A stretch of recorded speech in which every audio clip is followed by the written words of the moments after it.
Pour en parler, le docteur Yves Bolduc est avec nous, ancien ministre de la Santé, médecin de famille. Monsieur Bolduc, bonjour. Oui, bonjour. Enfin, vont dire plusieurs acteurs du milieu de la santé, c'est compliqué accoucher de ces grands projets-là.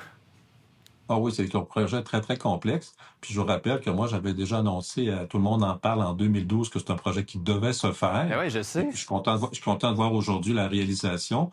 Ça a été très ardu, mais la bonne nouvelle, c'est essentiel que ce soit fait. Puis je pense qu'une fois que ça va être parti, c'est un projet qui va avancer quand même assez rapidement. Mais mettons, comment on peut arriver au Québec à annoncer une priorité comme vous l'avez fait en 2012 et d'attendre 13 ans avant qu'il y ait une première pelletée de terre? C'est la politique qui est venue jouer là-dedans? C'est la fonction publique qui n'était pas prête? Il manque d'argent? Expliquez-moi, mettons, au niveau politique, là, comment on peut arriver à... Comment ça peut arriver, ça? D'abord, c'est un budget global, il y a des priorités, et probablement qu'il y avait plein d'autres priorités, dont entre autres l'hôpital à Vaudreuil-Soulanges, il y a des urgences, donc c'est des budgets annuels, et puis également, juste de faire le projet, de faire les plans, de s'entendre sur le terrain, ça prend déjà de quelques années, donc il y a un délai à ce niveau-là. Mais par la suite, je pense qu'il est bloqué beaucoup, c'est la disponibilité au niveau monétaire, parce que au niveau du plan quinquennal d'investissement, il y a un certain montant qu'on ne peut pas dépasser. Et parfois, il y a des priorités qui doivent être faites. Je regarde Maisonneuve-Rosemont. L'hôpital de Rouyn-Noranda, il y a eu un feu récemment. Oui. Ça va devenir une priorité numéro 1 pour qu'on puisse continuer à fonctionner. Donc, il y a plein d'imprévus. C'est long, mais l'objectif, c'est que ça finisse par se faire. Bien, c'est ça, j'allais vous demander. Quand il y a des urgences, l'enveloppe, elle grossit pas. Là. Si on travaille sur l'hôpital en Abitibi, c'est de l'argent qu'on prend sur un autre projet, là. Oui, vraiment, c'est qu'à ce moment-là, il y a des projets qui peuvent être retardés. Okay. Puis il faut voir aussi qu'il y a plusieurs étapes à passer. Donc, c'est important de commencer les projets tôt. Moi, ce que j'avais dit à l'hôpital Maisonneuve-Rosemont à l'époque, je leur avais dit déposez votre projet pour qu'on puisse au moins l'étudier puis le mettre dans les grands projets à faire. Et c'est sûr que ça va prendre quelques années, mais encore là, c'est une question de priorisation. Et pour moi, Maisonneuve-Rosemont aurait dû être fait pas mal avant parce que c'est l'hôpital qui a le besoin le plus au Québec d'une grande rénovation et d'une nouvelle construction. Oui, puis c'est pas juste l'Est de Montréal, là. C'est toute une région du Québec qui est touchée par cette... C'est 600 000 personnes que Maisonneuve couvre. Donc, au niveau des services, pour avoir visité cet hôpital-là à plusieurs reprises, c'était désuet. Moi, j'avais fait également l'annonce de la nouvelle urgence qui avait été faite à l'époque, que j'avais également inaugurée. Donc, il y avait des priorités qui avaient été faites. Mais pour faire l'ensemble du projet, c'est un projet d'au moins 2,3, 2,4 milliards de dollars. Donc, c'est important on réserve l'argent, mais c'est important aussi qu'on le commence. Parce qu'on ne dépense pas l'argent la même année. Ça se dépense sur 7 à 10 ans. Vous allez voir, c'est un projet qui va prendre entre 7 à 10 ans pour être complété de façon totale, là. Oui. Monsieur Bolduc, je vous dis, j'avais deux autres questions sur deux sujets différents. Là, Caroline Quach vient d'être nommée à la santé publique, à la tête de la santé publique du Québec. Est-ce que c'est une bonne nomination? À quel point ça va être difficile? La santé publique, on l'a surtout connue pendant la COVID.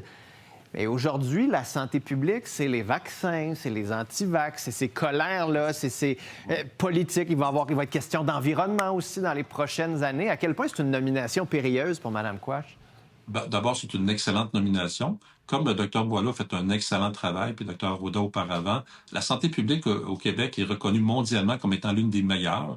Juste pour vous donner un exemple, on mesure la qualité des soins, puis des soins à la population. L'espérance de vie, au Canada, le Québec a la meilleure espérance de vie au Canada, et le Canada a la deuxième meilleure espérance de vie des pays développés après le Japon. Donc, déjà, on sait qu'au Québec, il y a eu des bonnes décisions qui ont été prises dans le passé.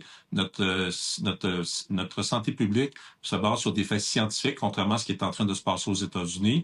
Et vous avez vu qu'au cours des années, il y a eu beaucoup de projets qui ont été mis en place, tant au niveau de l'environnement, la sécurité, juste pour vous donner au niveau de l'automobile, les armes à feu. Il y a beaucoup de choses qui ont été faites au Québec qui fait qu'aujourd'hui, nos gens vivent plus vieux, en meilleure santé. Et ça, c'est beaucoup grâce à la santé publique. Ouais, vous avez ouvert la porte sur les États-Unis.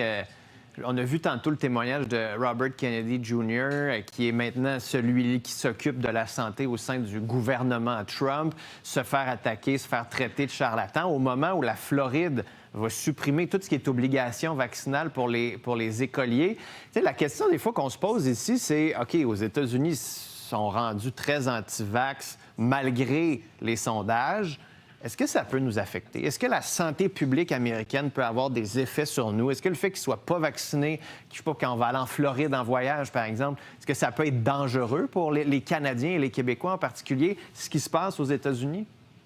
Bon, d'abord, c'est une catastrophe, cette nomination-là de M. Kennedy, qui est en train de s'entourer de pseudo-experts, et c'est même décrié par les Américains qui sont des experts dans ce domaine-là.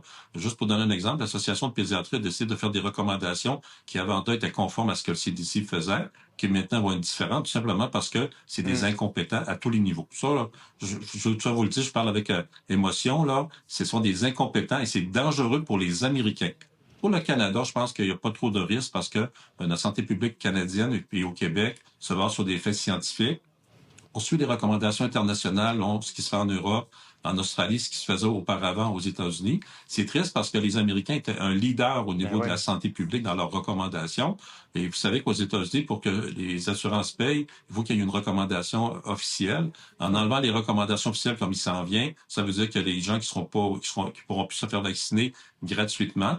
Donc, c'est toutes les conséquences. C'est sûr que si vous allez aux États-Unis, puis il y a une partie de la population qui n'est pas vaccinée, que vous n'êtes pas vacciné, vous êtes à risque. Si vous êtes vacciné, bien, théoriquement, vous êtes protégé. Ouais. Au moins, la Californie, d'autres États sont en train de créer ce qu'ils appellent une alliance sanitaire. Là.